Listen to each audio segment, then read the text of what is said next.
எல்லாருக்கும் வணக்கம் சார். எல்லா பேட்டி நியூஸ்ல எல்லாத்துக்குமே கொடுக்குறாங்க, சரிங்களா?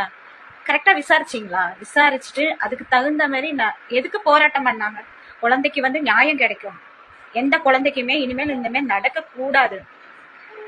அதாவது என்னமோ சொன்ன மாதிரி நீதி கேட்டுட்டு எல்லாம் போராடுறதுக்கு உட்கார்ந்துருக்காங்க. அவங்க வந்து இந்த பணத்துக்கு அதுக்கு இதுக்குன்னு சொல்லி பேட்டி கொடுத்துட்டு இருக்காங்க. அந்த பொண்ணை விசாரிச்சிங்களா? அந்த பொண்ணு எந்த நிலைமையில இருந்தான்னு உங்களுக்கு தெரியுமா? அந்த பொண்ணு தொலைஞ்சு போய் 5 மணிக்கு தொலைஞ்சு போனது. அந்த பொண்ணுக்கே தெரியாது. அவங்க அம்மா அந்த அளவுக்கு போதையில இருந்தாங்க. நாங்க போய் எழுப்பணும், எந்திரிக்கவே கிடையாது. காலையில தான் அந்த பொண்ணுக்கே தெரியும். இது ஓப்பனாவே நான் சொல்றேன். அந்த பொண்ணு தொலைஞ்சு போனதே தெரியாது. நாங்க போய் பொண்ணு காணாம போச்சு பவி எந்திரினா அந்த அளவுக்கு தான் அந்த பொண்ணு இருந்தா. ஆனா போலீஸ்காரங்க சல்லடை போட்டு தேடினாங்க. 12:30 இருந்து எல்லாருமே தேடினாங்க, கிடைக்கல.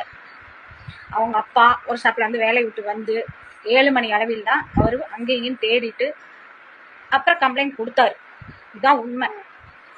அதாவது ஒருத்தவங்க கூட தெரியாம அந்த பொண்ணு போக கிடையாது. முட்டாய் வாங்கி கொடுத்தான், அது வாங்கி கொடுத்தான், அதெல்லாம் உண்மை கிடையாது. அவங்க அம்மாவுக்கு பழக்கப்பட்டிருக்கு. அந்த பொண்ணு வந்திருக்காங்க, போயிருக்காங்க, பழகிருக்காங்க. அந்த ஆள் தான் வாங்கி கொடுத்துருக்கான். நல்லா போட்டுட்டு மக்கா விட்டு பிள்ளை இழுத்துட்டு போயிட்டான். இதுதான் உண்மை.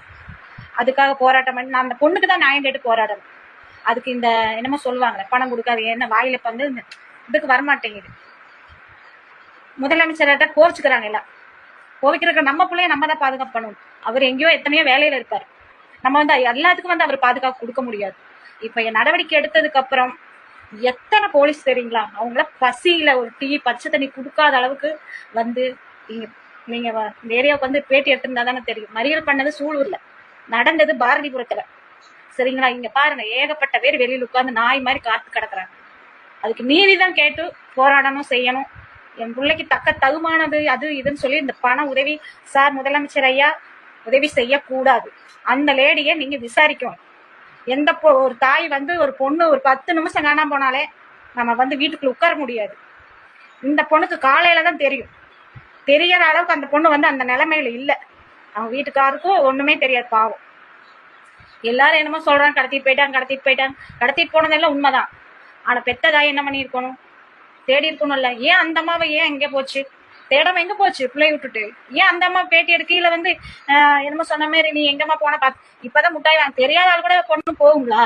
சொல்லுங்க பாக்கலாம். அவ்வளவு ஆதங்கமா இருக்கு. இந்த ஊரே பாத்தீங்கன்னா நேத்துல இருந்து பச்சை தண்ணி இல்லாம இருக்காங்க. அந்த அளவுக்கு ஒரு கை குழந்தைய வந்து நம்ம பாதுகாப்பு பண்றது எப்படி தெரியுங்களா? அதெல்லாம் சொன்னால்தான் வந்து அவங்களுக்கு எல்லாம் இருக்கிறவங்களுக்கு அருமை தெரியாது. இல்லாம இருக்காங்க பாருங்க. ஏகப்பட்ட பேர் குழந்தை இல்லாம எத்தனை பேர் தவிக்கிறாங்க தெரியுங்களா? இந்த பொண்ணு லீவுக்கு வந்த பொண்ணுங்க, பாட்டி வீட்டுல வளர்ந்த பொண்ணு. இந்த பொண்ணுக்கு வந்து இப்படி ஒரு சூழ்நிலை ஆகும்னு யாருமே எதிர்பார்க்கல. மக்களே இதை வந்து ஷேர் பண்ணுங்க. முடிஞ்ச அளவுக்கு வந்து நியூஸ்ல வந்து கரெக்டா அந்த பொண்ணை விசாரிங்க. சும்மா மைக்க புடிச்சுக்கிட்டு ஆகுனா வந்து எது சொன்னாலும் மடையாட்டி செய்தியை போட்டுறாதீங்க. தெரிஞ்சதை கரெக்டான செய்தியா மக்களுக்கு வந்து எடுத்து சொல்லுங்க. அதுதான் உண்மை. பிள்ளைய தவற விட்டுட்டா.